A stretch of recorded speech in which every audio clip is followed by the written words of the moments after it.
Gente, é o seguinte, hoje nós vamos continuar a falar sobre a importância do cristianismo, a sua essência e prática, pensando, por que eu estou falando sobre isso?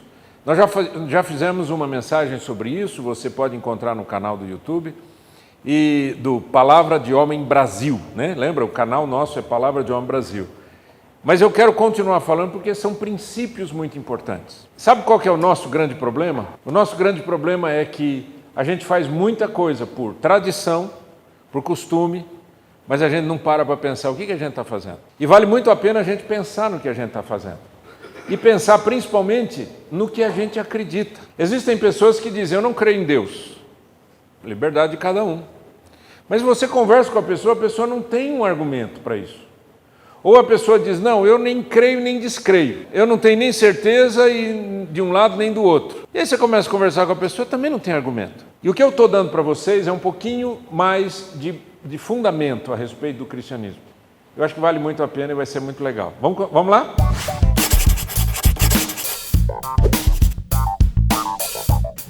Primeira questão que eu quero tratar é que, lembrando sempre que o cristianismo não existe sem a pessoa de Jesus. Cristianismo não é uma religião, cristianismo é uma fé. Por que religião? Por que eu estou usando a palavra religião? Apesar de eu gostar da palavra religião. Porque a palavra religião ela tem um significado muito bonito, que é o sentido de religação. A religação do homem com Deus, Deus com o homem, é a palavra religião. Mas, como muita gente enxerga a religião como um movimento estático, parado, não é? Uma associação, um agrupamento, ou o que seja, fica difícil muitas vezes para as pessoas entenderem os fundamentos. Mas o cristianismo sem Jesus não existe. Isaías 9,6 diz, porque um menino nos nasceu, um filho se nos deu. O governo está sobre os seus ombros, o seu nome será maravilhoso, conselheiro, Deus forte, Pai da eternidade, príncipe da paz. Esse texto foi escrito 700 anos antes do nascimento de Jesus. Então o Senhor Jesus ele foi profetizado, a presença dele, a vida dele foi profetizada. O sacrifício foi profetizado. O mesmo livro de Isaías, 700 anos antes de Cristo, diz o seguinte, eu quero que você preste atenção na leitura.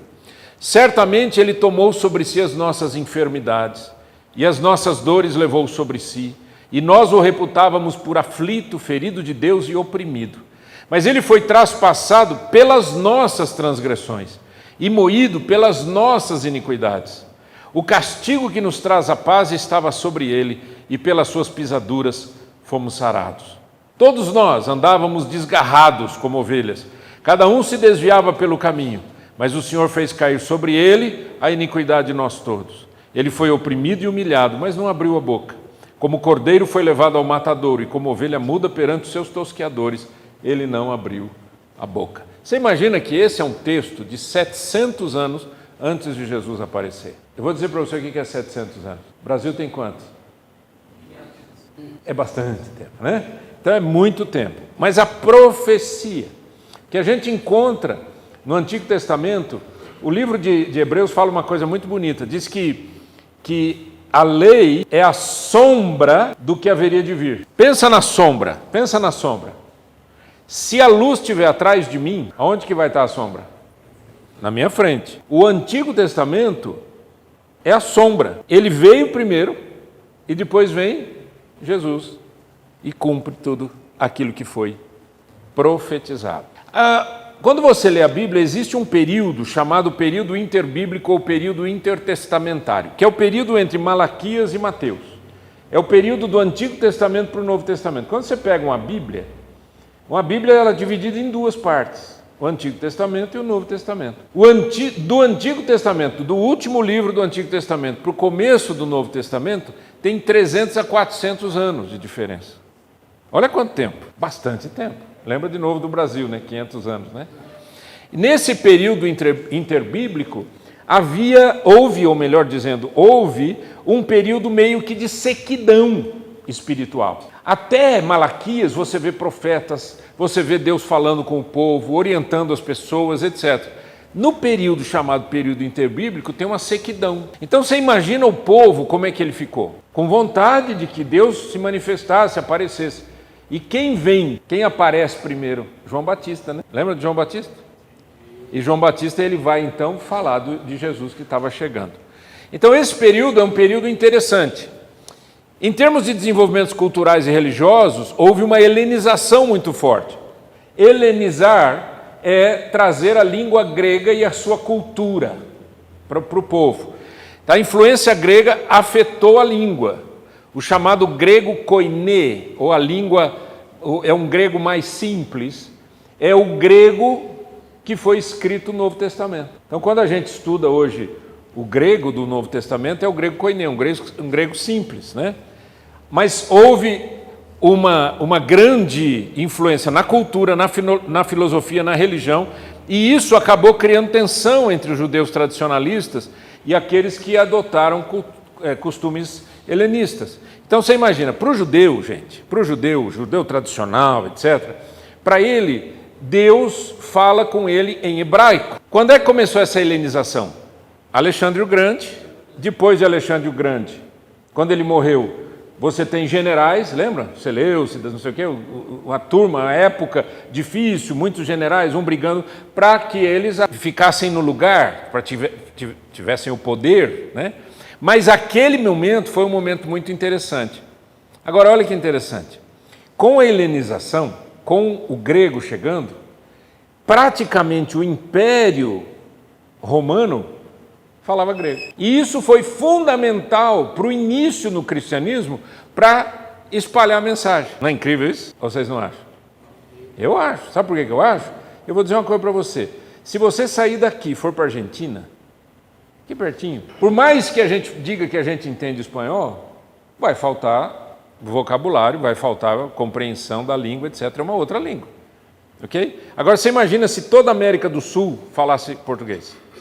Você passa de um lugar para o outro, de um lugar para o outro, você vai andando e a mesma língua. Então, a expressão, né, da cultura, da língua, etc., acabou ajudando o cristianismo a crescer. Em termos de tradução do Antigo Testamento, no período da helenização surgiu uma tradução chamada Septuaginta. A Septuaginta é a tradução do Antigo Testamento para o grego. Aí você vai dizer assim, Nácia, eu não saí de casa, vim do trabalho, estou cansado, para ficar ouvindo uma coisa que é meio histórico. Eu quero que você entenda que Deus tem um plano em cada momento. E que o fato de acontecer isso aqui, a tradução do Antigo Testamento, acabou gerando uma briga muito grande dos judeus e acabou nascendo algumas ordens, vamos chamar assim, algumas seitas, a chamada os fariseus, que enfatizavam a observância da lei das traduções, os saduceus, que controlavam o templo, rejeitavam as tradições orais e crenças, como a ressurreição, por exemplo, os essênios, que era uma comunidade monástica. Aí você vai dizer, e o que eu tenho a ver com essa turma? E os zelotes? Zelotes, o que era? Era uma turma que queria derrubar o Império Romano. Tudo bem? Estão entendendo? Quando Jesus chegou, quando ele nasceu, isso tudo aqui já existia, estava acontecendo. Então existiam essas seitas, existiam aqueles que queriam revolucionariamente derrubar o Império Romano, e o texto bíblico é lindo que aparece lá em Gálatas, diz assim, vindo então a plenitude dos tempos, Deus enviou Jesus. Tempo certo. O grego ajudou a espalhar o evangelho, não é? Essas brigaiada toda que o pessoal tinha aqui acabou mostrando para as pessoas que a mensagem do evangelho era muito maior e muito melhor do que tudo isso. Então você tem que entender isso num contexto um pouco maior. E as sinagogas nasceram nesse período de helenização, esse período interbíblico, as sinagogas, os lugares onde as pessoas se reuniam. E havia, lembra, 400 anos de sequidão, havia uma expectativa do Messias. Só que quando eles falavam no Messias, a palavra Messias vem de Messias, né? Do hebraico, e que em grego é Christos. Então, Cristo e Messias é uma figura importante aí na teologia. A opressão e domínio estrangeiro levou as pessoas a acharem que o Messias viria para libertá-los. Outros acreditavam nas profecias do Antigo Testamento, mensagens de Daniel, Isaías, que falavam de Jesus, ou melhor, falavam do Messias, porque nem todo judeu crê que Jesus é o Messias, você sabe disso. E tem a revolta dos macabeus. Macabeu quer dizer martelo. Eles lutaram contra os seleucidas, que eram exatamente aqueles grupos que queriam o poder naquela época. Tá bom? Tudo bem até aqui, gente? Sim. Eu só estou abrindo um assunto para mostrar onde que Jesus cai e entra dentro disso tudo. Esse é um período histórico, teológico, filosófico, cultural importante. O Império Seleucida foi um estado helenista que existiu após a morte de Alexandre o Grande, cujos generais entraram em conflito pela divisão do seu império. Entre 323 a.C. e 64 a.C., existiram mais de 30 reis da dinastia Seleucida. Era uma brigaiada toda, é nesse meio que o Senhor Jesus aparece, né? As concepções do Messias, ou seja, o que as pessoas esperavam? Uns esperavam o político militar, outros esperavam o sacerdote, outros esperavam um profeta. Então, quando o texto bíblico mostra para a gente a respeito de Jesus, você começa a entender que a expectativa do povo era uma, a realidade era outra, né? Então, nascimento de Jesus, lembra? O que eles esperavam? O Messias o quê? Forte, guerreiro, político, ou um sacerdote, ou um rei. E onde que Jesus vai nascer? Está escrito ali, gente, só me ajudar aqui. Nazaré. Nazaré era uma cidade forte, sem prestígio nenhum, era uma vilazinha, gente. Na verdade, Jesus nasceu em Belém, e ele foi criado em Nazaré. Ele é chamado de Nazareno, por causa de Nazaré, mas ele nasceu em Belém. A circunstância, Jesus nasceu numa manjedoura, era filho adotivo de José, um carpinteiro, um homem simples. O que os caras estavam esperando? Ei, poderosão, né? E vem Jesus e introduz uma coisa extremamente incrível, que é a humildade. O ministério de Jesus foi um ministério humilde.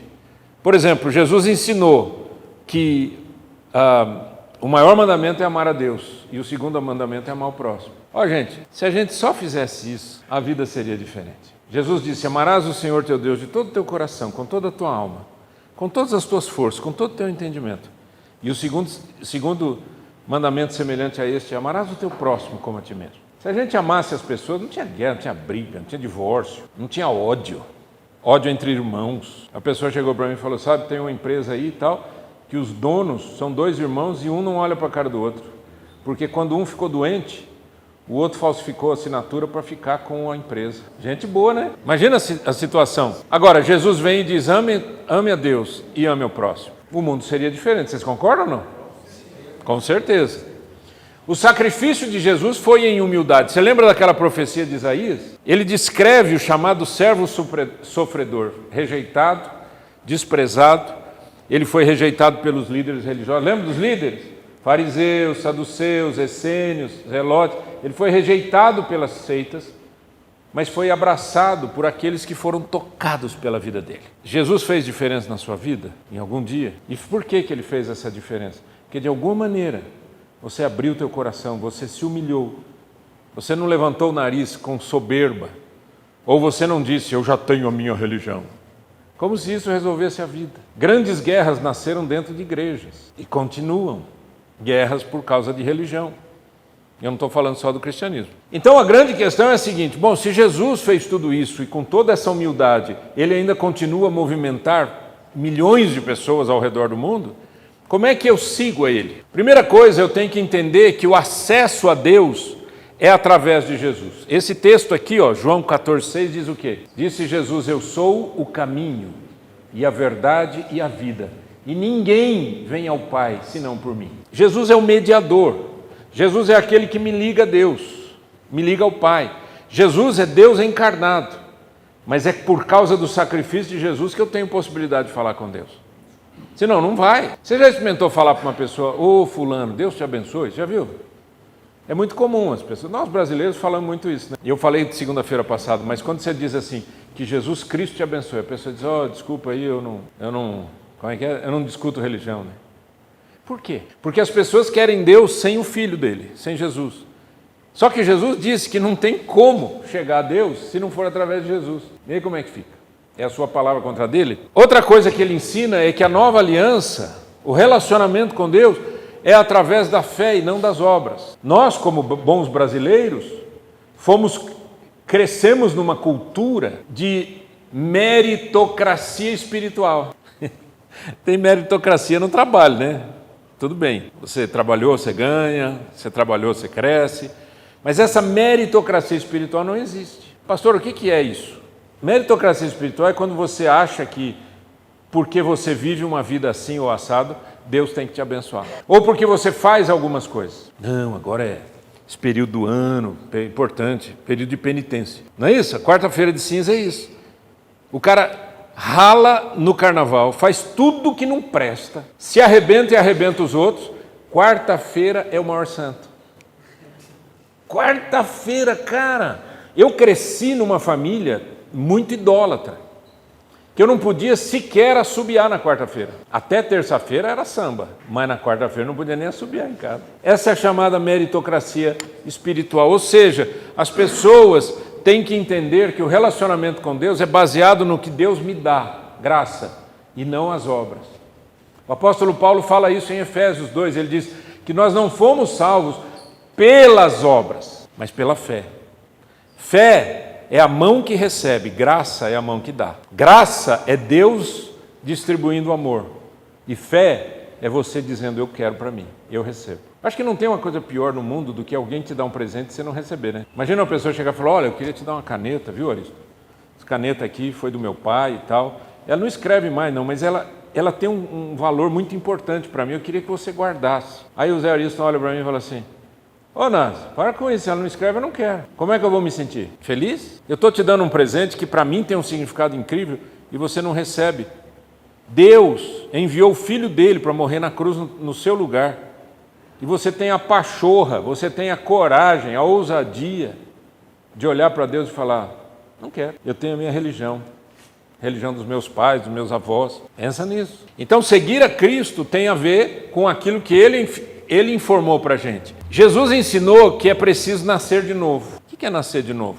Essa foi a pergunta que Nicodemos, um líder judeu, fez para Jesus, né? Jesus falou, você precisa nascer de novo. Ele disse, como eu, sendo velho, vou nascer de novo? Novo nascimento é uma nova história que começa dentro de você, de dentro para fora. É o seu relacionamento com Deus, é você pedir perdão para Deus, é você andar com Deus e o que você vai fazer vai expressar essa fé. Outra coisa importante, quando eu recebo a Cristo na minha vida, o Espírito Santo vem habitar em mim. E o Espírito Santo, quando ele habita em mim, ele produz o fruto dele. Amor, alegria, paz, bondade, benignidade, fidelidade, mansidão, domínio próprio, falta um, e outro, que eu esqueci.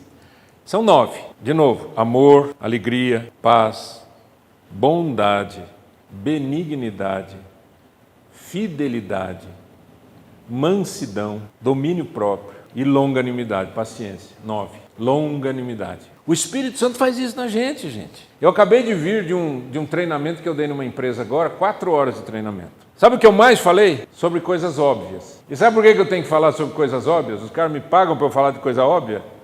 Porque a gente imagina que as coisas óbvias já estão sendo feitas, mas elas não estão sendo feitas. E sabe o que é mais óbvio no cristianismo? O fruto do Espírito. Em 42 anos de ministério pastoral, mais 4 de seminário, nesse período todo, até hoje eu continuo ouvindo gente dizendo, eu vou mudar de igreja porque eu não gostei muito de umas coisas que foi feito aqui, eu vou para outra igreja porque na outra igreja as pessoas me entendem. Nessa igreja que eu fui participar de uma associação, de um grupo lá, e não sei o quê, e não deixaram. E nessa igreja não sei o quê. E o fruto do Espírito? E são pessoas que dizem, eu creio em Deus. Então, entenda uma coisa, aprenda do resto da sua vida o que eu vou falar agora. São palavras da Bíblia, não são minhas palavras. Que diz assim, você crê que existe um Deus? Você faz muito bem. Até o diabo crê. É uma ironia, né? Você crê em Deus? Faz muito bem. Parabéns. Até o diabo crê. Então a questão não é eu acredito em Deus ou não acredito em Deus. A questão é, minha vida já foi mudada ou não foi mudada? Uma das perguntas que eu faço muito no meu trabalho é quais são os valores? Para quem não sabe, eu sou mentor, eu trabalho como coach executivo, etc. Trabalho com empresas, com profissionais executivos, né? E uma das perguntas que eu mais faço é a seguinte, qual é o propósito da sua vida? De 100%, uns 10% respondem, o resto não sabe. E eu estou falando de marmanjo, Eu estou falando de gente de 40 anos, de 50 anos, de 30 anos, de 60 anos. E o cara não sabe para que existe. A outra pergunta que eu faço, quais são os seus valores? Aí todo mundo enche a boca. Honestidade, verdade, justiça. Aí eu digo, e você põe tudo isso em prática? Não, aí já é outra coisa. Outra o quê? Não pode existir uma diferença, um descompasso entre o que você crê e o que você faz. Então, quando a Bíblia diz o diabo também crê, ele diz assim, o diabo crê, mas não faz, não vive, certo? Ele é rebelde, sempre foi rebelde, soberbo, sempre foi soberbo, e é destruidor, é matador, e etc, etc. Agora, se você entrega a sua vida a Cristo, você não pode ter característica do diabo, você concorda ou não? Por isso que os judeus ficaram bravos com Jesus, porque Jesus falou, vocês têm por pai ao diabo, porque ele é mentiroso e assassino. E vocês são mentirosos e assassinos, vocês querem me matar? Quem falou isso? Nós somos filhos de Abraão. Jesus olhou para eles e falou assim, Deus pode suscitar destas pedras a filhos de Abraão. Vocês não são é nada. Blá, blá, blá. É o que eu mais ouço na minha vida. Blá, blá, blá. Todo mundo tem uma coisa para ensinar os outros. Mas a hora que você põe no filtro e fala, então agora viva isso, a pessoa diz, não é bem por aí. Se você crê em Jesus, viva como Jesus viveu. Porque quem não crê, muitas vezes não crê para não viver como Jesus viveu, que é exatamente para viver na bagunça, fora da lei de Deus. O ministério de Jesus foi o ministério de fazer discípulos das nações. E ele passou isso para os discípulos. Ele falou, vocês precisam fazer discípulos de todas as nações, batizando-os em nome do Pai, do Filho e do Espírito Santo, ensinando-os a obedecer todas as coisas que vos tenho ordenado. E eis que estou convosco todos os dias, até a consumação do século.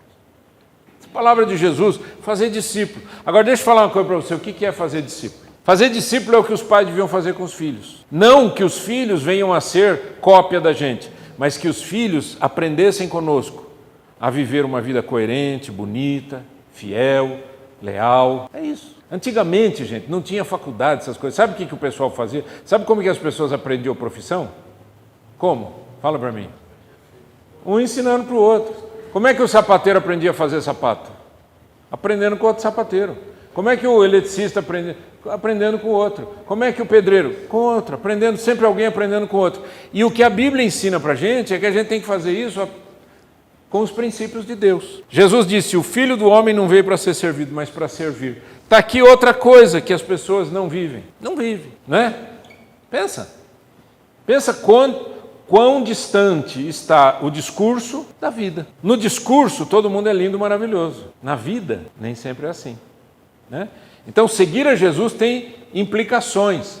Primeira coisa é que eu preciso abandonar as minhas crenças, as crenças humanas, e receber a Cristo. Olha o que Jesus disse. Quer ler comigo em voz alta? Dá para ler? Está muito pequeno ou não? Então disse Jesus aos seus discípulos, se alguém quer vir após mim, a si mesmo se negue, tome a sua cruz e siga-me. Porquanto quem quiser salvar a sua vida, perdê-la-á. E quem perder a vida por minha causa, achá-la. Uau! Agora eu vou dar explicação para vocês, profunda, do que é tomar a cruz. Isso aqui é uma cruz, certo? Quando Jesus disse, pegue a sua cruz e siga-me, o que Jesus estava falando? Para que servia a cruz, gente? Para matar os outros. Jesus está dizendo, você quer me seguir? Morra. Tem gente que fala assim, eu tenho que carregar minha cruz, trabalho é minha cruz. Minha sogra é minha cruz. Minha esposa é minha cruz. Meus pais são minha cruz. Nada disso é cruz. Cruz é você morrer para você. Por isso que ele diz, aquele que quer seguir a mim, negue-se a si mesmo. Ou seja, abandone as suas crenças. Abandone o que Jesus ensinou. Se você quer seguir a Jesus, você tem que ver o que ele ensinou, não o que você acha. O que você acha não interessa, desculpa, né?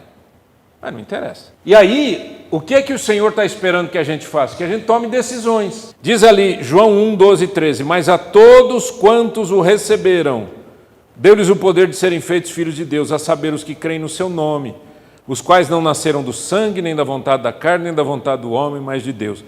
O que é isso? Não nasceram do sangue, da carne, da vontade do homem. A fé não é transmitida por herança biológica. Quando meus filhos eram pequenininhos, eu e minha esposa falamos de Jesus para eles. Eles não entendiam como eu entendo hoje ou como eles entendem hoje, mas eles ouviram quando eles eram pequenininhos. Por quê? Porque a fé não passa pelo sangue, certo, gente? E todos nós somos falhos. Mas o que a gente precisa? Receber. Receber, gente, é uma decisão. Não é automático, é uma decisão. Eu tomo a decisão de seguir a Cristo. Eu tomo a decisão de receber Jesus na minha vida. E aí, olha que interessante. A Bíblia diz, e aqueles que o receberam, deu-lhes o poder de serem feitos filhos de Deus. Como? Então eram o quê? Criatura. Nós fomos criados por Deus. Mas só quando você recebe a Cristo é que você se torna filho de Deus. Então essa frase brasileira de eu também sou filho de Deus, é a maior bobagem. Biblicamente falando, estão entendendo o que eu quero dizer? Eu estou me embasando na Bíblia, em nenhum outro livro, só na Bíblia. Né? É importante isso. As obras não salvam, mas os salvos vivem na prática das boas obras. Olha que interessante. A obra não é o meio de salvação. O meio de salvação é fé em Cristo pela graça dele, pelo presente dele. Mas uma vez que eu digo eu sou de Jesus, eu sigo a Cristo, eu preciso viver e praticar as boas obras. Então você não vai para o céu porque você pratica boas obras. Você vai para o céu pelas boas obras de Jesus, se você recebê-lo como seu Salvador. Mas se você receber a Cristo como seu Salvador, é de esperar que as boas obras sigam a sua vida, as boas ações. Tiago diz, assim também a fé, se não tiver obras, por si está morta. Olha que interessante, as obras não salvam, mas uma vez que eu tenho fé em Cristo, se eu não tiver obras, eu mato a fé. Não é incrível? Hein? Faz sentido para vocês? É complicado demais. Então a pergunta que eu tenho que fazer para mim é o seguinte, eu creio. O que essa fé expressa? Eu creio. O que essa fé expressa? E as obras são as obras que Deus estabeleceu para nós, não é aquilo que eu acho que é boa obra. Tá? A gente chama de boas obras, dar comida para os pobres, ir visitar um orfanato, ir no hospital, coisa parecida. Isso tudo é maravilhoso. Mas boas obras começam com uma boa vida.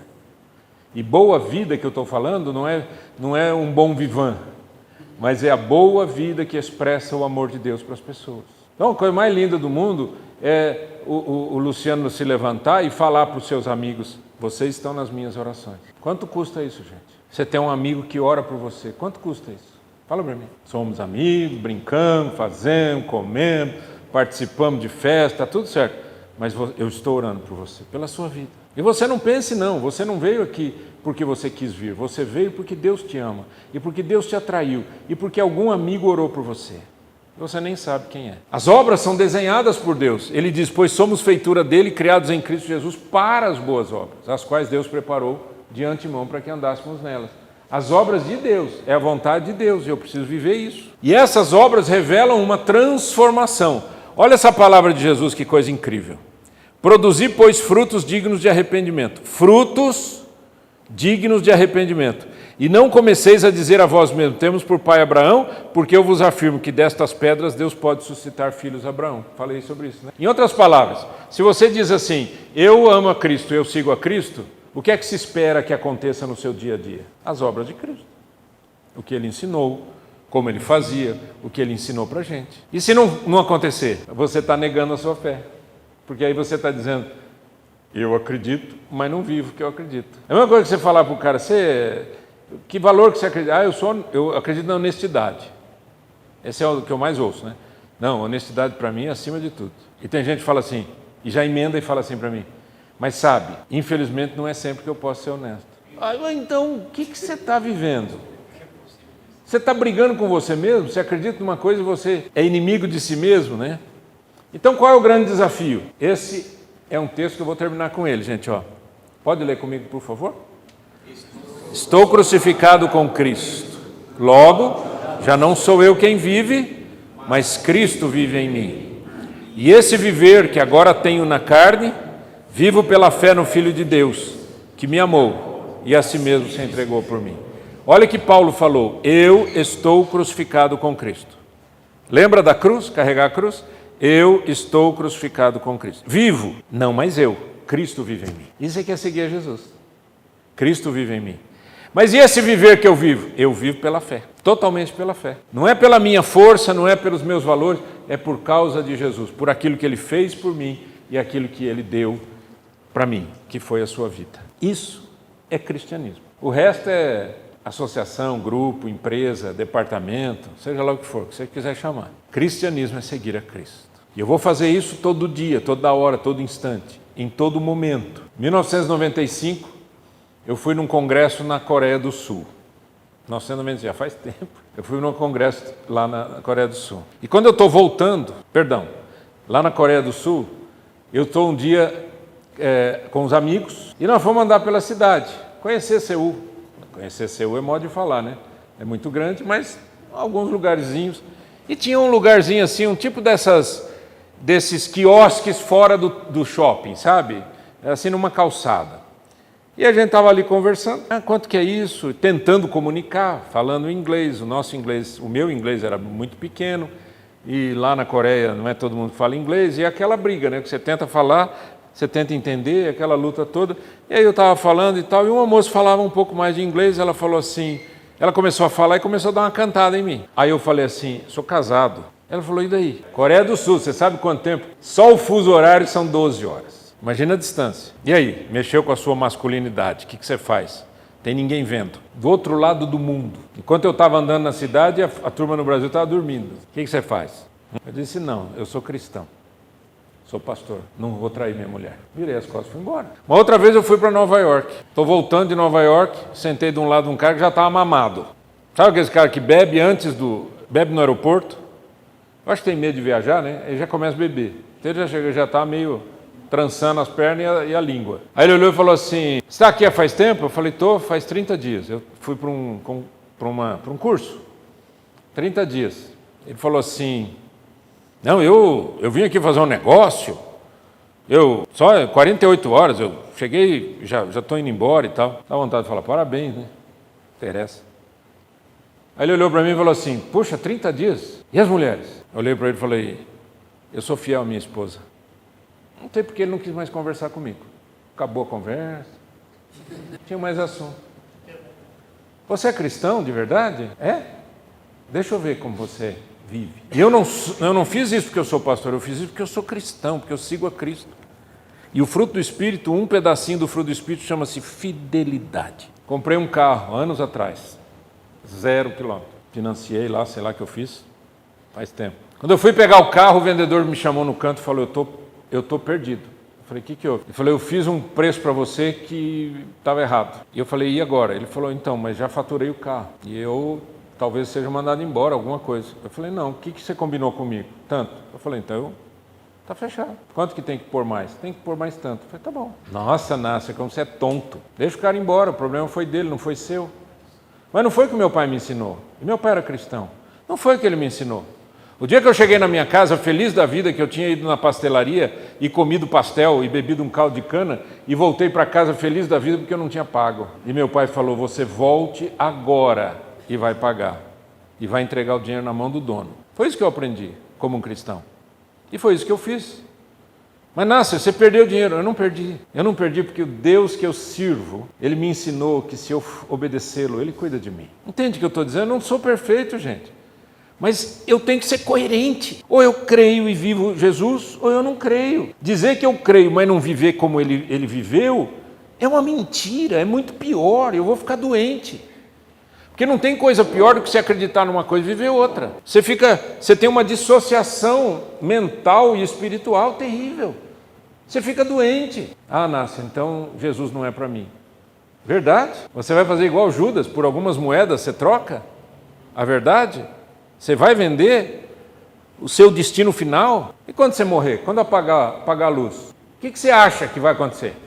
Você não crê em Cristo, não crê em nada, quer viver uma vida na boa, mas você vai morrer, cara. Eu também. E a hora que apagar a luz, a minha pergunta é, para onde você vai? Ah, não sei. Vamos ver. Você é louco? Eu quero saber o caminho já.